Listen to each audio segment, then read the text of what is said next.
the issues that we shall be looking at today to see how best Africa, the leadership on this continent, can handle the issues of immigration and issues of refugees and people leaving their countries to the rest of the world, particularly from outside of Africa, like it is happening today.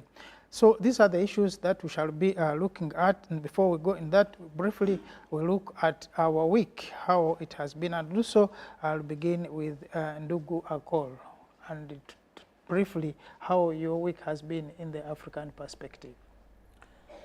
Well, the week has not been bad. We just celebrated International Labour Day. We have the International Press Day. Yeah, but also next door in Kenya, we've actually seen President William Samoei Ruto appointing a replacement to the late General Francis Ogola. And we've also seen that he has made a number of changes so much that now for the first time, Kenya is having a female general in charge of the Air Force. So basically those are the changes we're seeing next door. In Tanzania, we are actually also seeing, they were looking at 3 years of Mama Suluhu Hassan. Yeah. And we've seen that their standard gauge railway, I think now it has reached Dodoma. Yes, so they are really making progress on that side.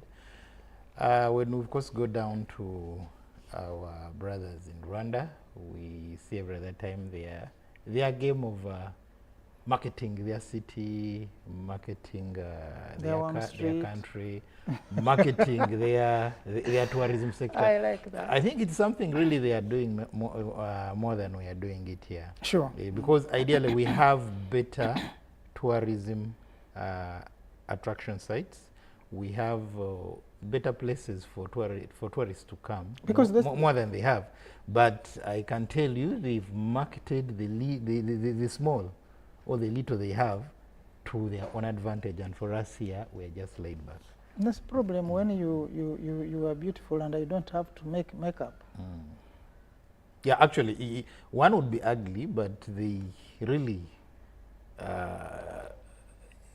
they work around the clock to ensure that they are seen to be beautiful. Be beautiful. And the other one would actually be beautiful, but when you don't care and everybody thinks maybe you're ugly, I think that's what.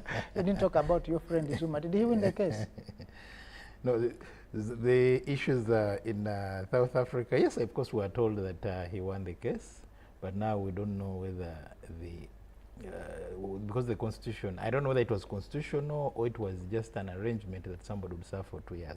You know, at times, there are certain things that come in as a culture when they are not in the constitution. Yeah. And when there's somebody stubborn say, but look here, this is the constitution, it does not say this. And so it reminds me at one time, when in those student politics, there was a time we were electing the secretary for women affairs under Uganda National Student Association.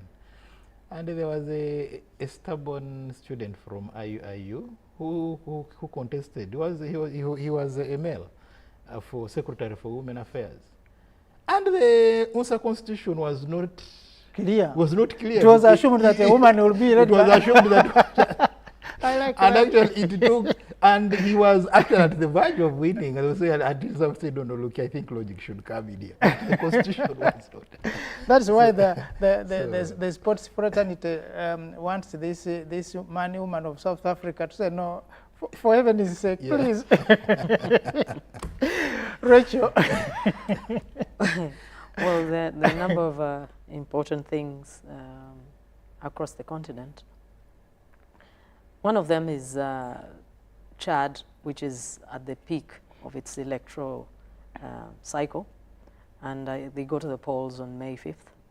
And it's widely expected that Deby, the incumbent, will actually carry the day. He has made sure to isolate some of the more vibrant voices, particularly against him.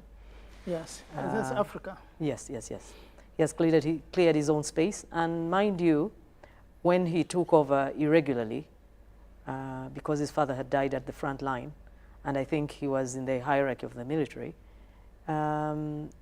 AU Weekly suggested actually that this was not the way to be, and everybody was wondering, you have been so hard on other people. You've been hard on Niger and so on and so forth. Why is this one different? And they said, well, the dynamics were different because the president died suddenly and so on and so forth. At that time, they secured a commitment from Deby that he would not offer himself when the end of the period he indicated had come. He agreed to save himself, and years on, he invaded the constitution,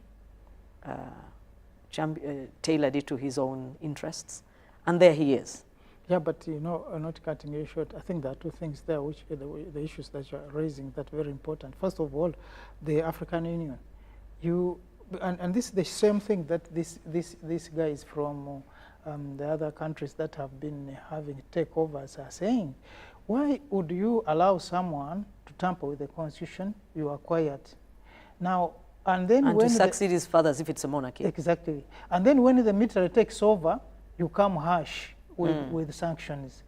Why can't you also sanction these people before? Because you are brewing trouble, and trouble will come. There's no way this guy, and he has not also learned quickly from the neighboring, what is happening in the neighborhood. That pressure. No, he's not bothered, because of all these countries that have had these changes in leadership in this fashion, he's leaning close to the colonizer. He maintains the bases intact. Exactly. For his own purposes and with self-preservation, to cut the matter short. But that is one of the things that is happening continentally. But of course, nearer home, and in this very capital, news came this very week that the UK had indicated that they would no longer be able to receive our speaker, Anita Among, in their country. They said she was corrupt, which is very interesting. It's very interesting for the simple reason, just like the AU you've talked about. If you're going to apply measures, be uniform in your treatment of this issue. There are many people who were accused of partaking of these iron sheets. I did not hear them named as not being welcome in the UK. And so if you're really going to find issue with someone, apply it across the board. Yeah, but at the same time you are saying, and I've also been examining this thing, and I'm like, to say the least, laughable. Because if you are saying that the Speaker of Uganda is corrupt, and you are having taken iron sheets irregularly, and you are sanctioning, you are putting sanctions on her, you are saying she shouldn't come to UK like she has a Puneno plantation there. But the most interesting thing is, first of all, which court has found this woman corrupt? And I think hopefully we'll tackle this hypocrisy that is storied, towering really. Because you're the people who insist the rule of law must be front and center of every single aspect of society. But yes. But when it suits you, you jump the rule of law. Because we are in Uganda. We are applying the common law, and this under which law, even those who are still in court, the ministers who are still in court, are deemed to be until proven. Innocent. Yes, they're innocent until proven. Now, and these court cases are still in court. Are you now biasing court? Are you? What is happening here? What is happening is the hangover from the colonial era. But I think where you seek to dictate I think everything that concerns us. With due respect, I think also the other issue that they are trying to implicate this lady on the speaker. I would not have been surprised if they sanctioned the speaker of South Africa. I would understand.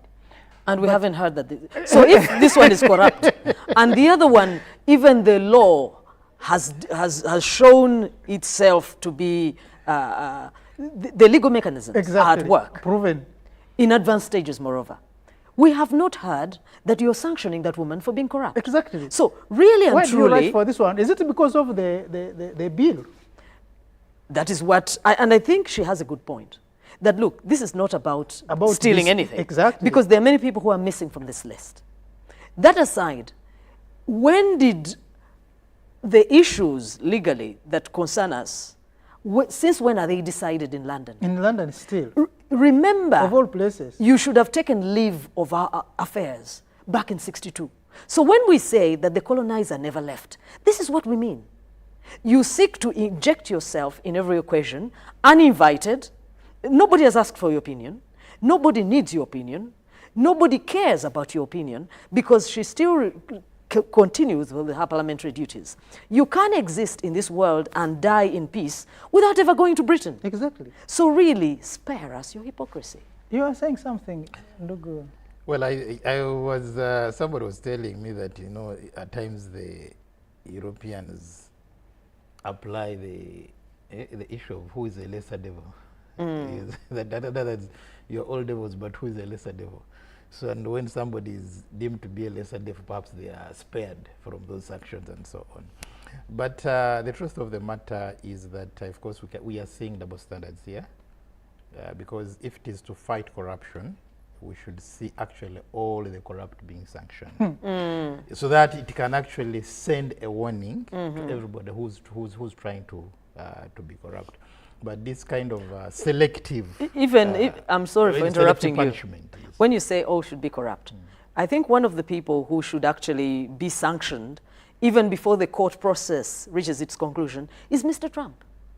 What about Johnny Bonson? They are accusing him of corruptly, in fact, even modifying his financial details to hide these transactions. So, if Britain is accusing Honorable Mong of being corrupt, even without being found as such in a court of law, kindly sanction Mr. Trump because lately you've interested yourself in the affairs of other governments, including the legal processes, whether uninvited.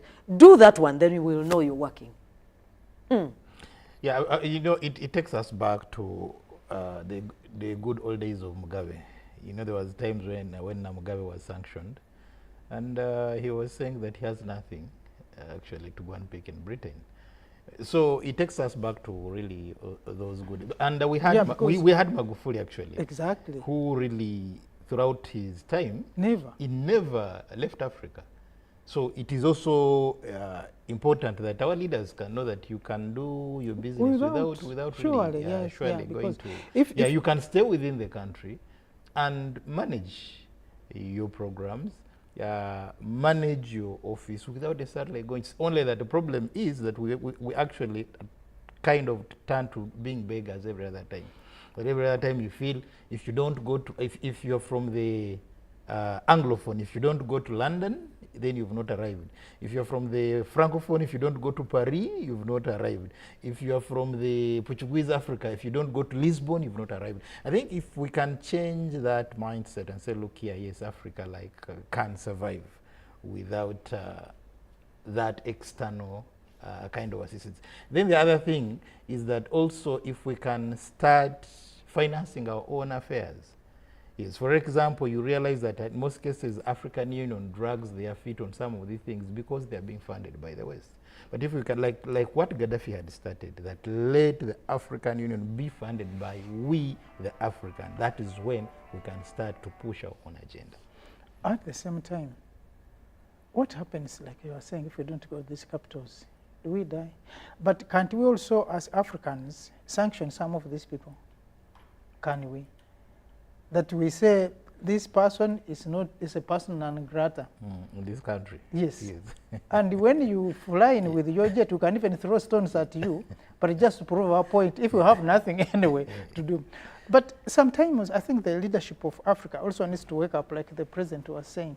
Are we going to wait until how long that to be able to handle our own things? And I think these are some of the things that we need to look at, because this Kamanyiriro at some point has to stop. We know there are very many people who are doing very bad things in the UK. It's not our business because they don't affect us. And if we were also to come up and tell them each of them, many of them will not like it. But I think let's be fair and just. No one is condoning corruption in whichever form. But let's also live to that promise and that we have made as a countries, that we are going to be non-interference, but also to promote justice. Let justice seem to be working. So we move on to the topic of today. This issue again comes to the same. When we are talking of immigration, the issues of immigration on the African continent. Sometimes you wonder if even this immigration should have been there in the first place, and even migrating, going to where? Because there's some of the things I think that also makes us, cast us in a bad light, because that, like, Africa is not able to handle its own issues, and most of its citizens on their way moving to some of these countries. Of course, it's not only Africa. We have seen also other countries that have had exoduses of people. But I live to that time to happen in our lifetime, when we shall also see people migrating to Africa. They already do. Do you know how many NGOs are formed by people from Europe and America? And the principal reason they do that is that they don't want to leave the shores of Africa.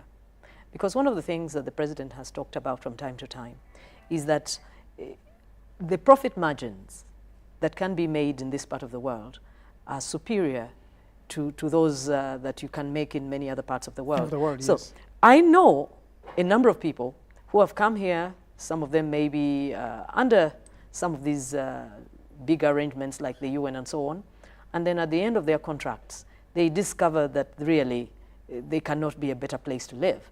And so they turn around, form a little NGO in Brussels, and come back, talk about they're getting jiggers out of young African feet. Others say, well, I'm forming an NGO to regrow hair.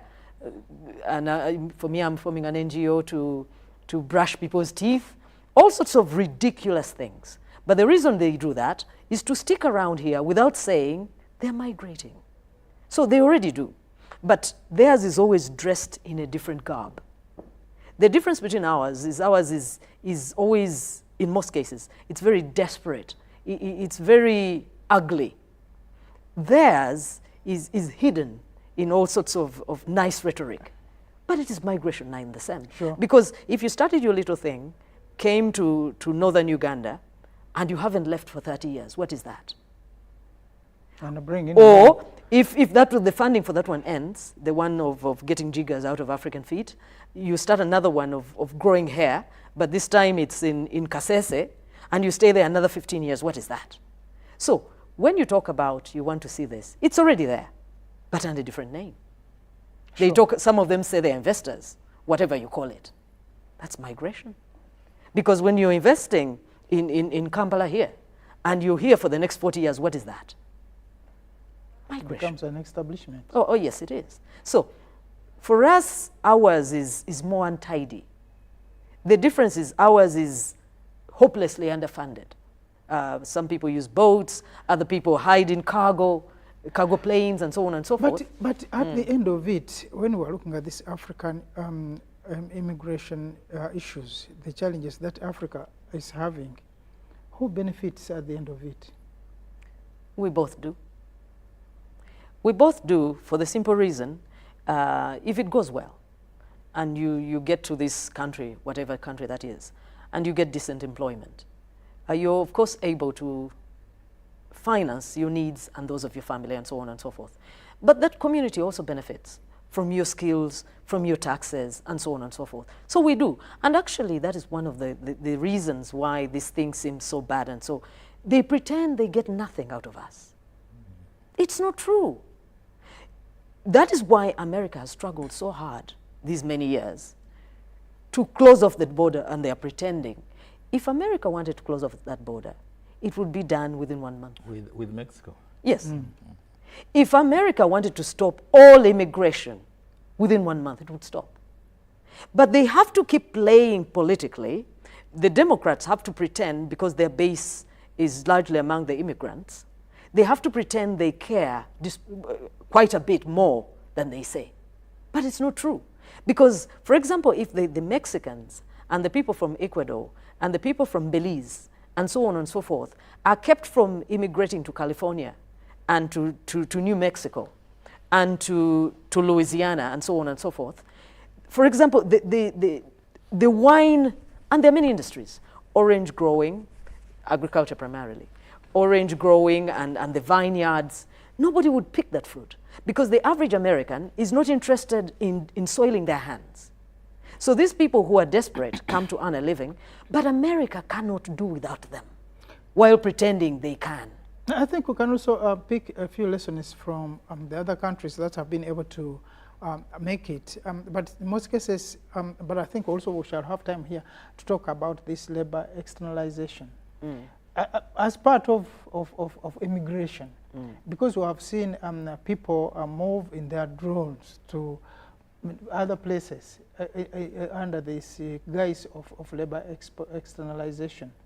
But we saw this happen in Korea in the 1960s. I think to be specific, in 1963, Korea signed an agreement with the Germans, and they sent people who are going to work in the mines, but also the nurses, because these Germans, I think, they didn't have enough of those. The Germans, for example, didn't want to go in the mines because of the dangers, the conditions there. So they had to bring in the Koreans. Of course, Koreans got money. And then eventually the Turkish. Yes, and they got money which they build back their countries, but also the Germans continue to thrive on that labor. But we are looking at people who are moving because of the bad conditions back at home. You could also say, who is creating the bad conditions back at home? Maybe these people who are assimilating the immigrants, who are also saying, at least for those who have degrees, first process those ones. Those who are professionals, nurses, the doctors, first process those ones. And then these ones have to wait and you send them to Rwanda. But at the end of the day, how do we, because this condition is back at home, we are talking about the Americans. What is happening in the Americas is not the issue of the people creating chaos back at home, but even the chaos are not self-made, they're engineered by some of these groups. So that people are disorganized. Some of these countries, Mexico and others that are neighboring US, are even richer in resources. But because they cannot be allowed to settle down to do what they can do to make them self-sustaining. So I think that's also happening in Africa. When you look at the conditions in the western part of the Africa and the northern part of the Africa and the rest of Africa, people who are determined to go and die on the waters just to escape from the conditions back at home. It's not that people would want to die so many, but I think someone has steered the conditions back at home that people cannot be able to live. And Ndugu, Akol, you are coming in on something to do with this level of discrepancy when it comes to immigration. Who stands to benefit? Well, before I think we can look at who stands to benefit, let us look at what our colleagues in the Western world are doing that we are not doing. Because for them, they have set the bar high for migrants. In other words, for those who want to come to their country, we've actually set the bar high. For us here in Africa, we've lowered the bar. You get it? So that is why whoever comes to our country, we really feel that they are okay, they are rich, and so that's what we imagine. But for them, in the moment you don't meet their criteria, then the best thing is then you have to come in as a refugee, something even if there's nothing pressing you back home. Also, the other issue that we should also look at is the mindset change. That when we are studying in schools, there is that rosy picture we paint of Europe and the Europeans. Yeah, the American dream. Yes. In other words, we paint a rosy picture of the Western world, which at times actually, which is not true, which is far from true. And also on the other side, they paint a very dark picture of Africa. So I think those are the two areas that Africans really need to demystify. That we should work hard to paint a very bright picture for Africa among the Europeans, but also tell the people the truth, because you tell the people the truth that actually, like President Yoweri Museveni has always said, that a fool can survive in Uganda, but a fool cannot survive in Europe. You can't survive in Europe when you're full, because ideally winter will sort you out. How are you going to eat? How are you going to survive? Yeah. You get it, because you must be in a house that has a heater, and renting out that house is expensive, or constructing such a house. You get it. Then second, during winter, the clothes you put on, they are also equally very expensive. But here, I mean, you can put on anything, even if it is rainy season, and you're okay to go. Yeah. So these are things that people actually need to understand. But again, that said, let's also get down to the conditions, because about 80% of immigrants from Africa are actually not political, social, but economical. They're going in search of greener pastures. And the issue is just simple, that in those countries, they have established what we call a minimum wage. And this is something actually I think Ugandans should push for, because a minimum wage has very, very many advantages. It means that actually people who are working have some kind of purchasing power. It means that people who are actually working, once you get a job, it's a job. So like in the Western world, but even somebody who is sweeping earns far much that somebody who is actually seated in office here. Why? Because they have a minimum wage, and everybody who works is protected. Then the other issue is that they've also worked on issues of social securities. Now in Africa, corruption is high because we've not worked on social securities. You will retire from work and it will take you like 3-4 years or 1 or 2 years chasing for your NSSF, chasing for your pension. But in those countries, it's actually very automatic. That also the other thing that they don't look at whether you've been working for government or not. As long as you've been paying taxes and you've reached the retirement age, you're entitled to. So these are some of the things I think our government should look at. That they should, people are stealing from government coffers from wherever they are deployed, because some guy was saying, you get it? Because you know that now, once the job is gone, what am I going to do? But when somebody is aware that once I've clocked the retirement age, regardless of whether I've been working for government or the private sector, I'm entitled to a pension, they will work diligently. As long as our tax system is I can say, is refined, or is perhaps there are reforms made, that whoever wants to get a bank loan, whoever wants to buy an asset, whoever is going to the hospital, whoever is perhaps retiring, they first look at your TIN number, look at how much taxes you've been paying as a person. That's what other countries do, that it is your TIN number that is going to actually determine what kind of services you're going to get, because they want to know whether have you been a useful citizen. And how do you become a useful citizen? By paying what? Taxes. Taxes. But now here is that somebody who has been paying taxes and somebody who has not been paying taxes, you're treated the same. Yep. So there must be incentives of people paying taxes. And once we put those incentives, we're just going to widen our own tax base. You'll even find that people who are leaving the country as economic migrants will actually be motivated to stay back home, because they know, look here, if I want this, because I'm working and I'm paying taxes, I will access that. Lastly, with still the issue of immigrants, African immigrants, we've not also mastered the issue of cooperation, and also perhaps our administration helping people to invest. In other words, boosting local investment. That if you have 3 people who have left university, maybe Mututa, you've left university and your father has a very big piece of land. Takali also, you live at the university at the same time, but Takali, the father, has a tractor. and also maybe I've also left university and maybe I've studied agriculture.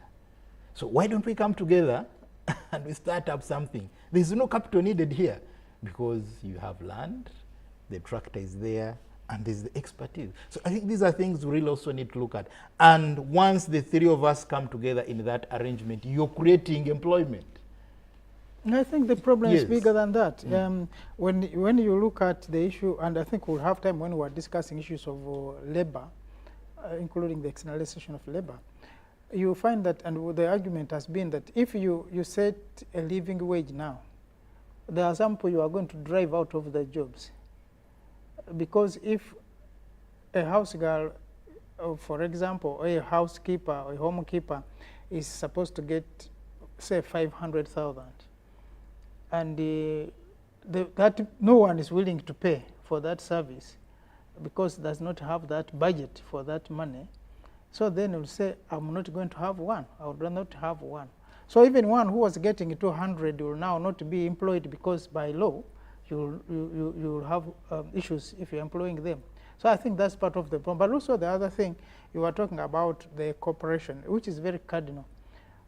I know of a lady here in Kampala who has a very big farm and is doing very well. Now one time we were at a party and she was asking, do you know someone?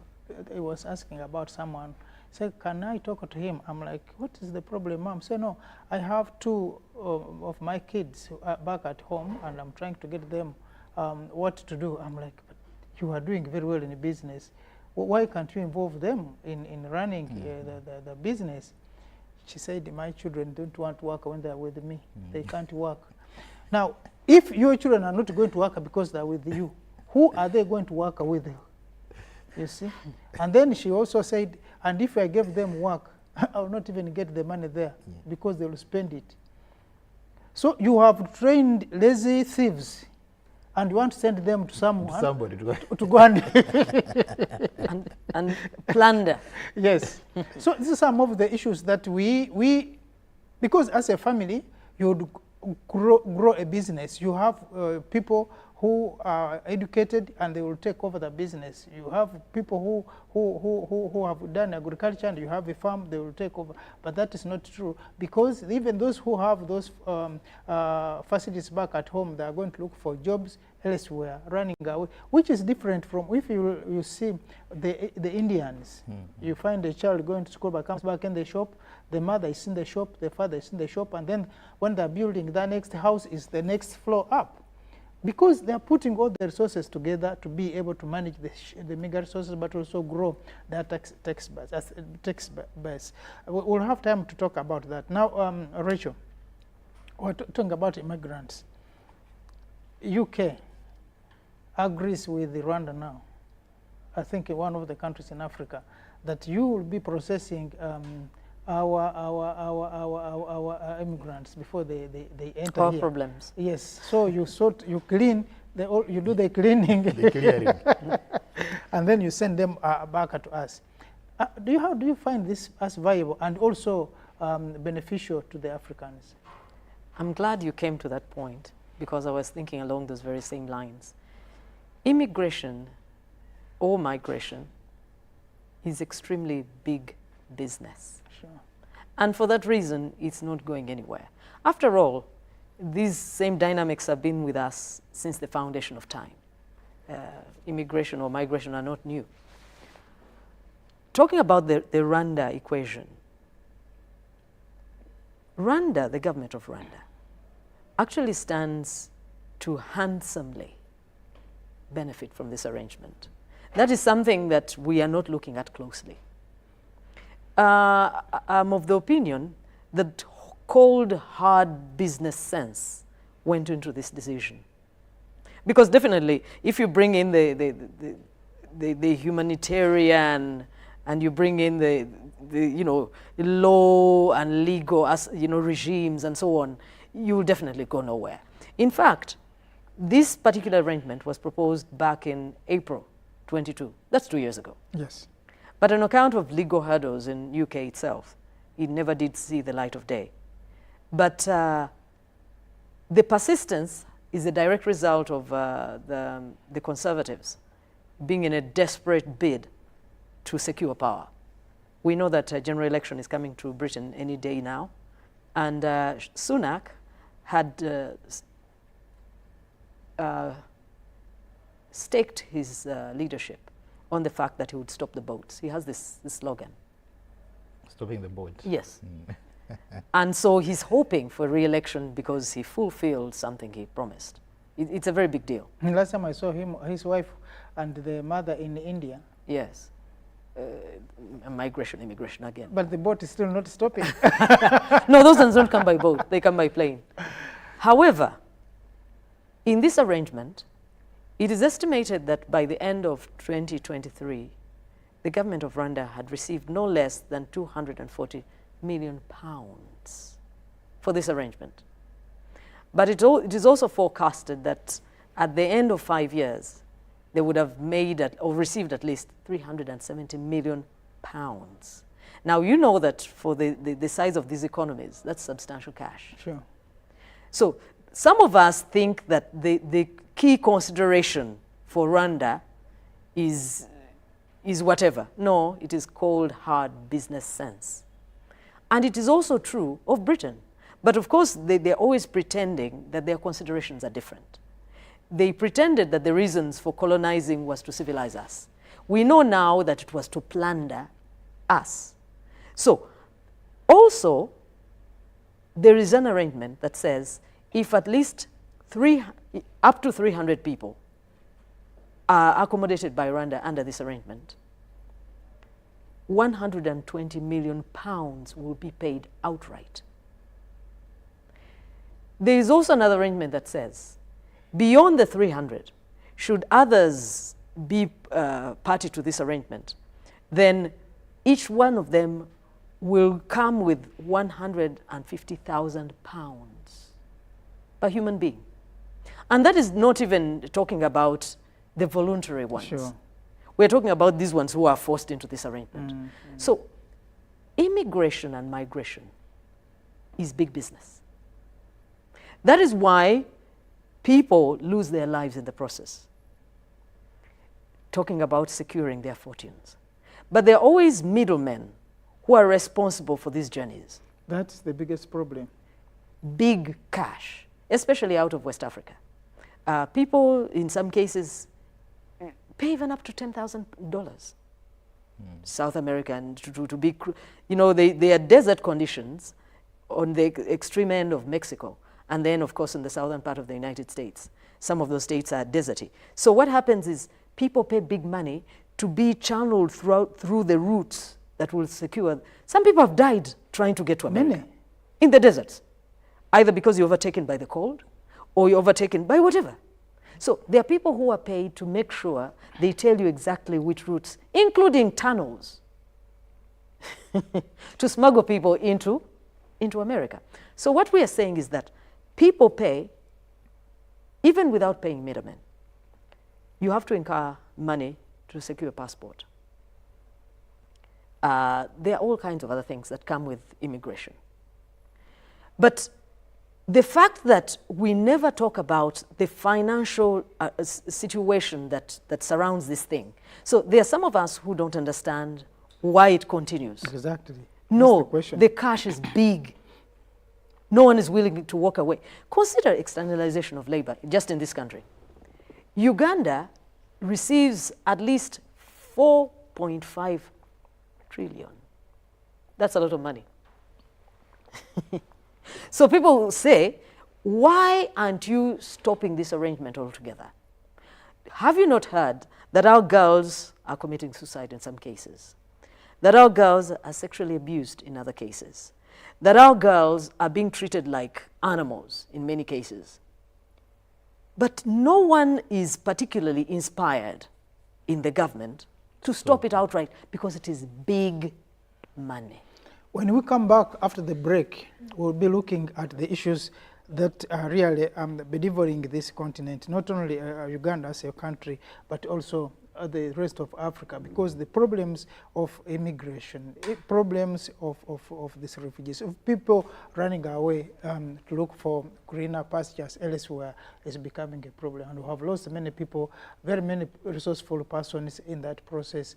And those some who have gone out there for studies have refused to come back home because of the conditions back at home. How do we go over this, and how do we address the issue of these middlemen? And of course, you have to talk about Kidandali, who is now incarcerated elsewhere. These are some of the problems that we face as the people of this continent of Africa. Don't go away. We shall be back shortly after this break. We thank you for the time.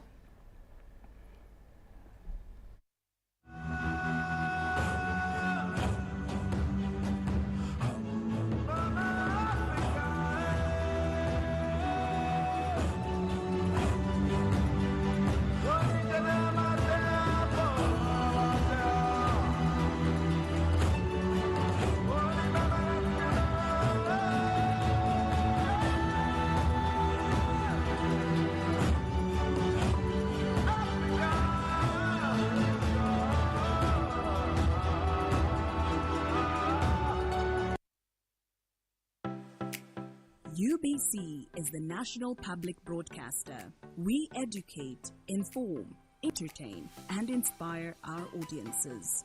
You can watch us on free-to-air channel 001, DSTV channel 282, GoTV channel 371, Star Times channel 201, Zuku TV channel 20, and Azam TV channel 350. Even when your subscription expires, you can still watch UBC for free on your pay TV platforms.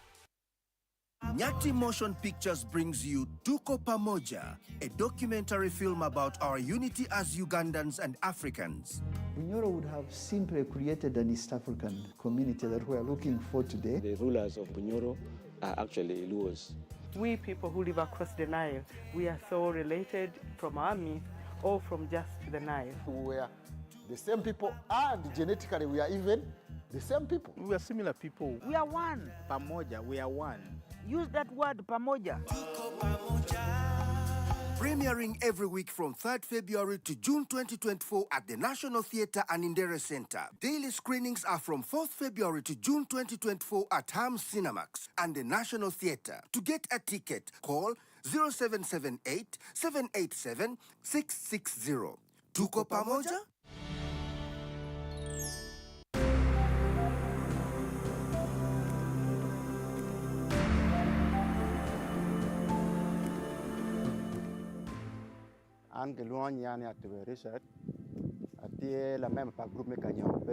My name is Atube Richard, a member of a group called Kanyope, located in Bungatira sub-county. This group started in 2008, but the Prelnol project started supporting us in 2009. The project has offered us training on farming, and the training we got has helped us immensely. We used to farm in a traditional way, planting a variety of crops. But when the team from Prelnor approached us, they asked us to choose particular seeds to grow which can yield very well in our area. We chose groundnuts and rice, which we are growing. With this kind of farming, the project also taught us how to sell as a group after finding a market. The support from the project has been so good to us.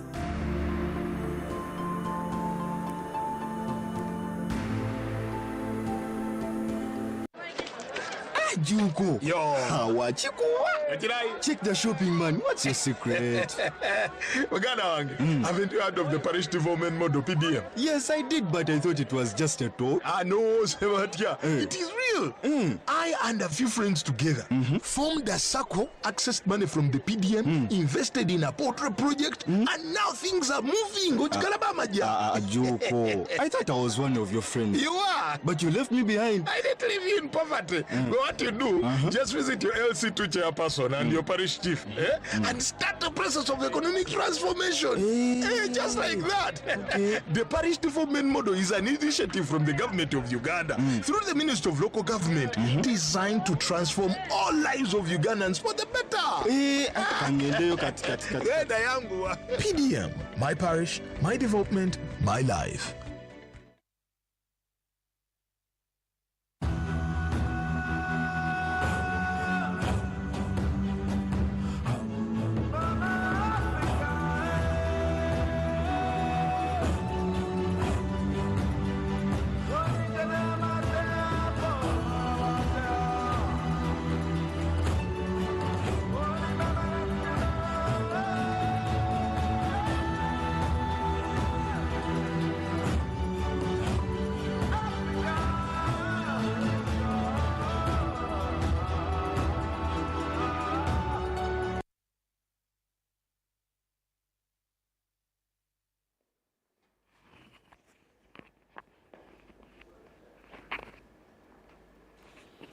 Yes, so we are talking about the externalization of labor and the problems that we are facing in this country. When we went off air, I think Ndugu Cole, you were talking something about how to balance the issues of earning, issues of the wage. But she brings in a very good point about what happens with some of these issues now in Rwanda, that we can use the Africans to process themselves so that they can come to Europe. But at the same time, you are looking at the issue of, she brought it, the issue of fairness. Is Rwanda doing that because it is having a responsibility to Africans or other immigrants, or is doing that because of the money? Her argument is that it's because of money, that one has to get money anyway. At the end of it, it's a business venture. But we also are talking about the middlemen, people who are making big sums of money in this business, people who are making a lot of money by processing people, by transporting people. And we are not talking about middlemen who are legal. Some of them are actually the mafias. They don't care whether you die in the water, whether you die on the boat, whether you die anywhere. But in a container without air. In money. So how do we reconcile this? In the global world today, where we know systems are working, but we are still having people who are able to steal people and transport them to other countries and sell them there and earn money. Are countries definitely watching this happen, or the system has even taken over government systems? Well, Ndugu Mtuta, I think when we come to the issue of Rwanda, you know, it is said that he who wants to influence a process must create space. Exactly. And Rwanda has created that space. How have they created that space? Is that they have marketed their country. They have done a lot of PR for their country. When you go to embassies, Rwandan embassies everywhere, they have, unlike some of our embassies, but when you go to Rwandan embassies everywhere, they are busy promoting their what? Their countries. That even in some countries, they pay television stations to run promotional things about their country. You saw how they brought in the sportsmen. Yes. So now, that said, you see Rwanda and Arsenal having kind of, because they know the Premier League is one of the even when there's no Rwandese who can play football in Arsenal. Yes. Like but that. Because they know the Premier League is one of the what? Is one of the most popular leagues in the world. So what happened is that every Arsenal, and Arsenal has very many, though it becomes hard for them to win trophies. But they have a very big fan base. Thank God Rugarama is not here. Would have jumped out of his chair. They have a very big and huge fan base. I know. Every fan of Arsenal say, well, during my summer I must visit Rwanda. And you can see how much money they are getting from tourism because of aligning themselves to the Premier League. Now, the other issue also we have to look at Rwanda is that, yes, they have proved that their systems work. Their systems, they may not be at 100%, but at least to a larger extent, their systems work. And actually, when you are in Kigali, you get some kind of feeling that they are responsible citizens. Because you're not going to find somebody throwing anything on the streets, just like it is in Europe. That you're not going to find somebody really throwing something. You also see how they have planned their city. You also see how they have maintained their vegetation.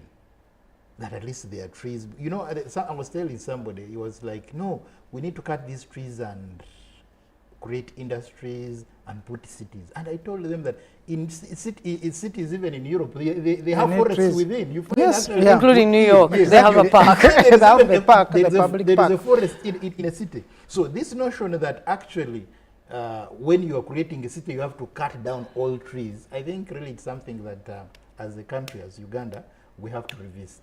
Because even those admired cities have trees, have forests within them, and that is the way to go. So Rwanda, they've really tried actually to maintain that. Now the other thing is that as much as my sister here was saying that it has some kind of economic and business connotation. Of course it has. But to a country like Britain or UK, sending asylum seekers